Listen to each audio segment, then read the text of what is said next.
Assalamualaikum warahmatullahi wabarakatuh, sahabat Al-Faidah. Berikut adalah fakta menarik dan misteri yang harus diketahui tentang Masjid Al-Aqsa. Masjid Al-Aqsa merupakan tempat ibadah yang sangat suci dengan peran penting dalam peristiwa Isra Mi'raj Nabi Muhammad SAW.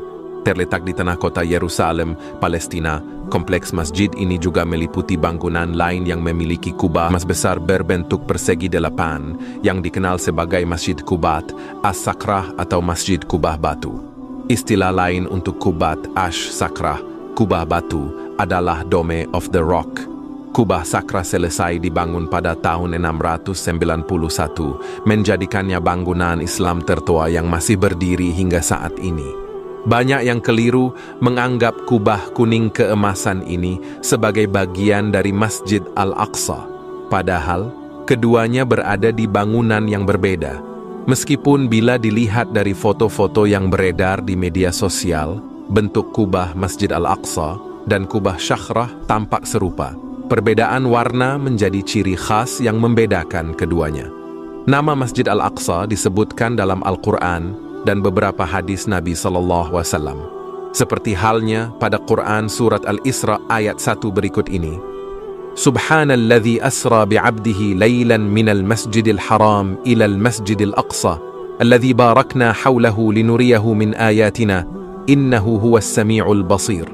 Maha suci Allah yang telah memperjalankan hambanya pada suatu malam dari Al-Masjidil Haram ke Al-Masjidil Aqsa, yang telah kami berkahi sekelilingnya, agar kami perlihatkan kepadanya sebagian tanda-tanda kebesaran kami.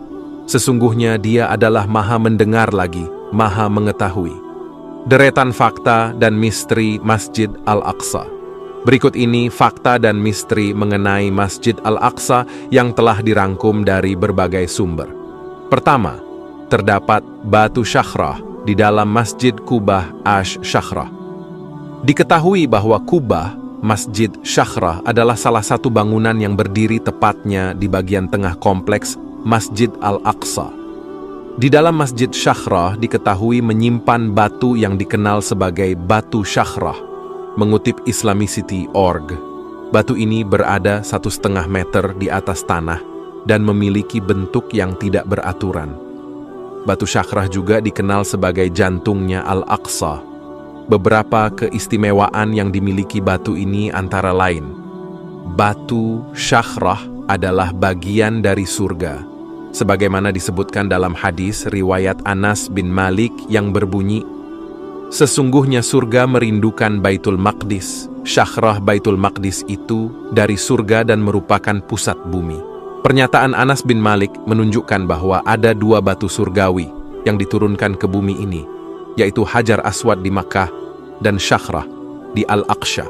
Tak hanya itu, pada batu Sakrah dalam Qubat As-Sakrah di sekitarnya terdapat kaligrafi surah Yasin yang mengelilinginya. Syakrah jadi batu pijakan Nabi Muhammad. Diyakini batu ini menjadi pijakan Nabi Muhammad SAW ketika hendak bermi'raj ke langit ke-7 dalam peristiwa Isra dan Mi'raj. Berdasarkan kisahnya, batu Sakrah ini ingin ikut Nabi Muhammad berangkat ke Sidrah Al-Muntaha. Namun, Nabi Muhammad SAW melarangnya, sehingga batu Sakrah tidak jadi ikut. Bagaimanapun, batu ini masih ada sampai hari ini. Menjadi kiblat pertama umat Muslim. Status Syakrah dalam sejarah Islam adalah menjadi simbol kiblat yang begitu bersejarah dan bernilai tinggi. Hal ini berdasarkan buku yang ditulis Dr. Fathi Zagrut berjudul An-Nawazil fi Tarikhil Islam. Buku tersebut mengungkapkan bahwa kubah Asy-Syakrah ini menjadi kiblat para nabi hingga pada masa Rasulullah sebelum hijrah. Nazar Nabi Yakub mendirikan Al-Aqsa. Dikutip dari buku berjudul Al-Amakin Al-Masyhuriyah fi Hayati Muhammad sallallahu alaihi wasallam. Harum semerbak tempat-tempat bersejarah yang dikunjungi Rasulullah. Karya Hanafi Al-Mahlawi memaparkan bahwa jauh sebelum Nabi Sulaiman alaihissalam membangun Haikal atau Baitullah, tempat ibadah umat Yahudi pertama yang indah dan megah, Nabi Yakub, nenek moyang Sulaiman alaihissalam, telah membangun sebuah masjid di Palestina yang bernama Masjid Al-Aqsa. Hal serupa juga ditulis dalam Atlas Sejarah Para Nabi dan Rasul oleh Sami bin Abdullah Al-Maghluz. Dalam penjelasannya, ia menyebut Masjid Al-Aqsa pertama kali dibangun oleh Nabi Yakub dan direnovasi oleh Nabi Daud dan disempurnakan oleh Nabi Sulaiman alaihissalam. Suatu malam Nabi Yakub sedang bepergian. Dia lelah dan kemudian tertidur di atas batu. Tak lama, beliau bermimpi melihat tangga yang terbentang dari surga ke bumi. Pada saat itu, seorang malaikat datang kepadanya. Beliau pun terbangun dan bernazar apabila ia kembali dengan selamat ke keluarganya, beliau akan membangun masjid di atas tempat ia bermimpi tadi. Syakhrah menjadi tempat ditiupnya sangkakala. Berdasarkan surah Qaf, ayat 41 berbunyi, "Wastami' yauma yunadil munadi min makanin qarib." Artinya, dan dengarkanlah seruan pada hari penyeru, malaikat menyeru dari tempat yang dekat. Para mufassir mengartikan bahwa penyeru berarti malaikat Israfil, sedangkan tempat yang dekat berarti Syakhrah di Baitul Maqdis, karena tempat itu yang paling dekat dengan langit. Menurut tafsir Jalaluddin Al-Mahalli dan Jalaluddin As-Suyuti. Kedua, Bukit Bait Suci, Temple Mount, jadi situs suci bagi Islam, Yahudi, dan Nasrani. Kawasan Bukit Bait Suci atau Temple Mount yang di dalamnya terdapat kubah batu dan Masjid Al-Aqsa dibangun pada tahun pertama Masehi dan dipimpin oleh Herodes Agung sebagai bagian dari pembangunan kembali kuil kedua. Situs Temple Mount diyakini sebagai tempat suci bagi umat Islam dan Yahudi. Situs tersebut dianggap suci oleh orang Yahudi karena di dalamnya terdapat kuil Yahudi kuno. Pada saat yang sama, umat Islam juga merasa berhak atas tempat suci tersebut karena di dalamnya terdapat Masjid Al-Aqsa yang dikenal sebagai Al-Haram Al-Sharif.